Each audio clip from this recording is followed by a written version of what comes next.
kegiatan sekolah di saat pandemi ya. Nah, mohon perkenalan Bapak. Ya, untuk nama saya itu Sukadi di olahraga SDN 01 Mending Binawi Kabupaten Pekalongan.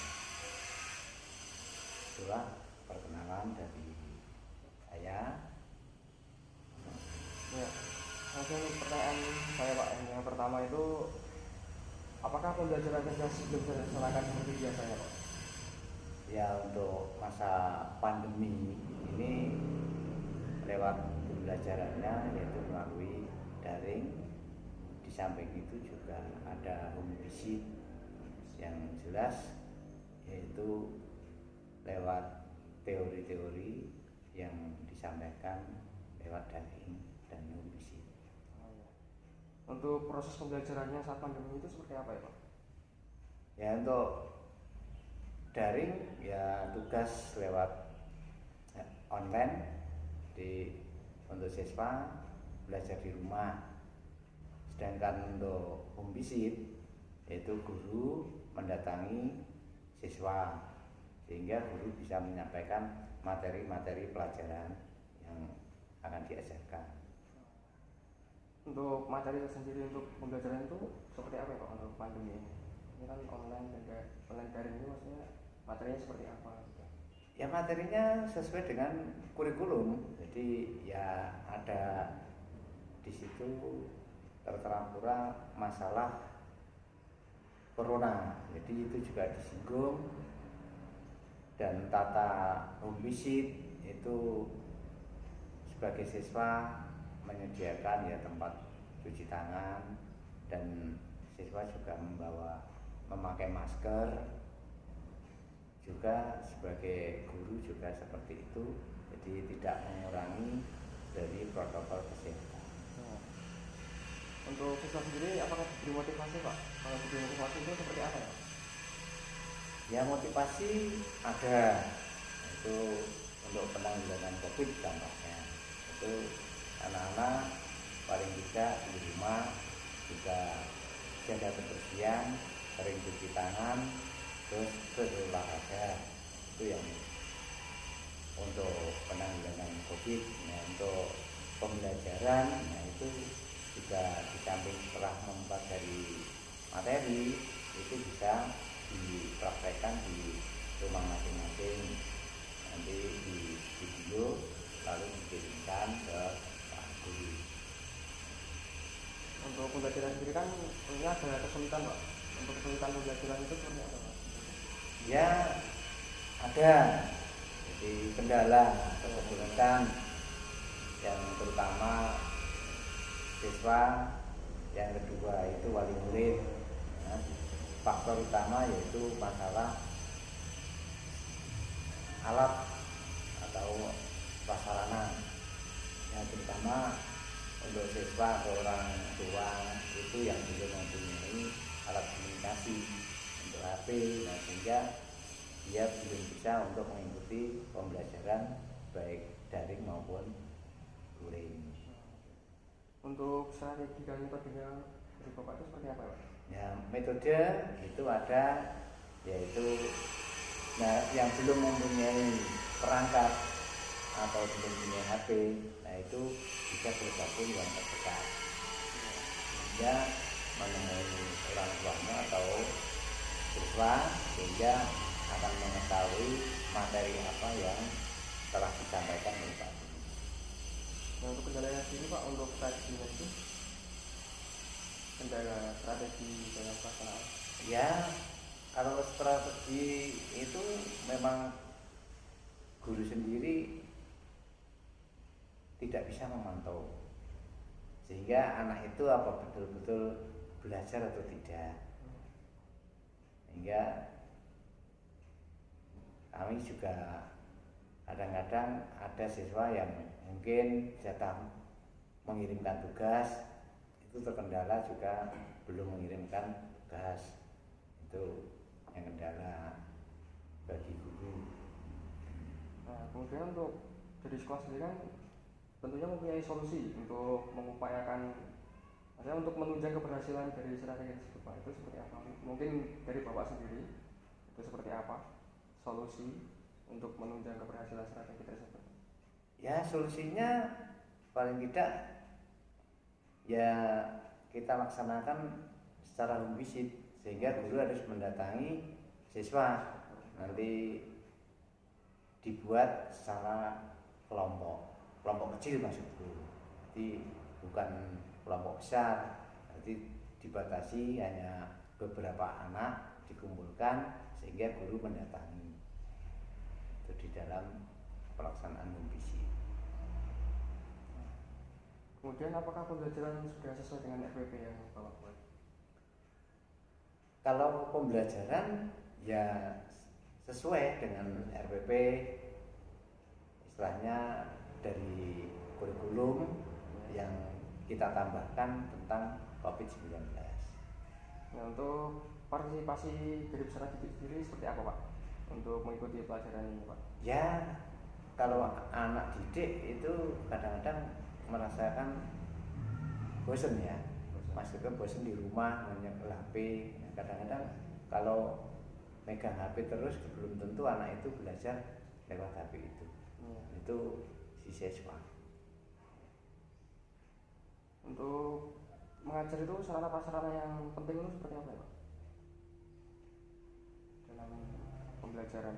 Jadi dalam mengajar apa saja sarana prasarana yang penting?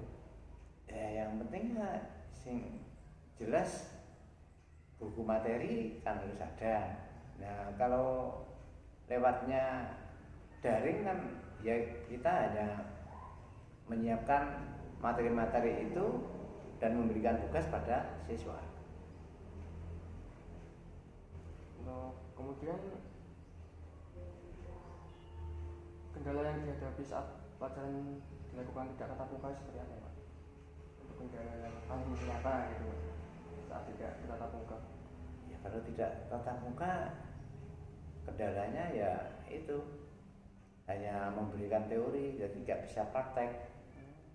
Jadi materi itu hanya dipelajari secara teori saja, tidak ada praktek. Jadi si anak nanti ini bagaimana caranya mungkin belum bisa memahami kalau hanya teori tanpa dipraktekkan. Kemudian kalau gitu untuk menilai siswa dari aspek pengetahuan, sikap dan keterampilannya seperti apa? Kan ada keterampilannya.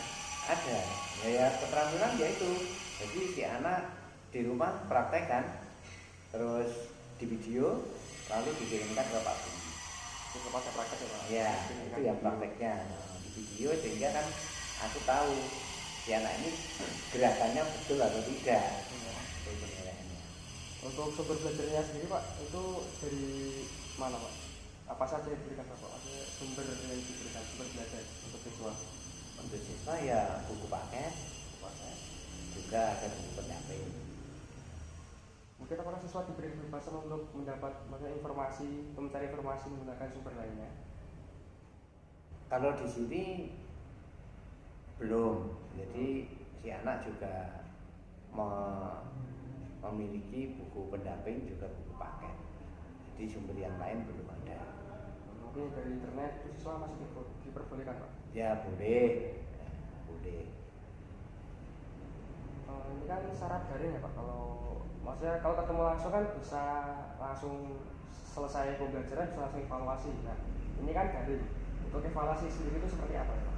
Evaluasinya yaitu setelah saya memberikan teori di dalam daring, terus minggu berikutnya itu ada tugas, jadi lembar jawab itu nanti dikerjakan terus dikumpulkan.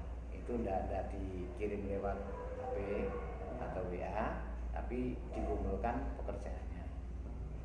Jadi dikumpulkan pada saat tertentu langsung Ya, ke Bapak gitu? Iya, jadi dikumpulkan ke sekolahan. Ya. Selanjutnya itu sejauh mana Pak keberhasilan strategi dan metodenya itu sendiri untuk yang diterapkan selama ini Pak? Itu kadang-kadang memang si anak sendiri yang kreatif itu memang justru nilainya lebih bagus. Masalahnya dia itu yang sudah mempunyai pemikiran, jadi tanya pada Mbah Google biasanya di situ. Nah, jadi pencapaian nilai lebih bagus. Ya. Yang terakhir Pak, bagaimana jika pembelajaran penjas ini dilakukan dengan tidak bertatap muka itu secara terus-menerus Pak? Ini kan masih jangka panjang, belum tahu kapan akhirnya gitu Pak. Kemudian hal positif dan negatif apa yang mungkin terjadi gitu Pak? Ya ada ya, jadi kepositifan itu karena ini pandemi sehingga si anak akan bebas dari pandemi atau COVID ya, kena penyakit itu. Ya. Nah, itu yang untuk negatifnya, sisi negatif, anak sendiri tidak akan memahami tentang materi, jadi tidak bisa menerima penjelasan yang lebih akurat. Jadi kalau misalnya ada tugas apa dipraktekkan, mungkin ya itu karena tidak bisa memahami atau tatap muka, tidak bisa melihat contoh dari Pak Guru. Dan kira-kira itu untuk solusinya itu seperti apa Pak? Ini kan jangka panjang Pak gitu. Solusi itu sendiri kan tatap muka itu akan dilakukan itu tidak mungkin sekarang, pasti jangka panjangnya ada. Untuk solusi ya paling itu tadi, paling lewatnya ya juga home visit itu kalau memang masih diperbolehkan. Itu kalau home visit yang jelas selaku guru bisa memberikan contoh atau praktek di tempat home visit. Kalau tidak ada home visit tidak bisa. Nah, saya gerak sendiri, paling ya saya video saya kirimkan seperti ini contohnya. Jadi itu untuk pengumpulan itu berkelompok itu Pak? Mungkin berapa orang? Iya, iya kelompok. Jadi untuk home visit misalnya ini kelompok dukung. Ya. Nah itu misalnya siswa kelas 6 ada berapa? Ya. Nah nanti dikumpulkan di tempat siapa, tapi tidak menetap. Jadi berpindah-pindah. Apakah juga dibatasi untuk seumpama satu pertemuan di rumahnya siapa itu harus berapa orang saja gitu, atau tidak ada batasan Pak? Ya ada batasan, itu kan tidak boleh misalnya lebih dari 7 siswa tidak boleh, paling tidak hanya 4, 5, 6. Nah tinggal dukuh itu berapa siswa ya. Ya. Terima kasih Pak. Terima kasih juga.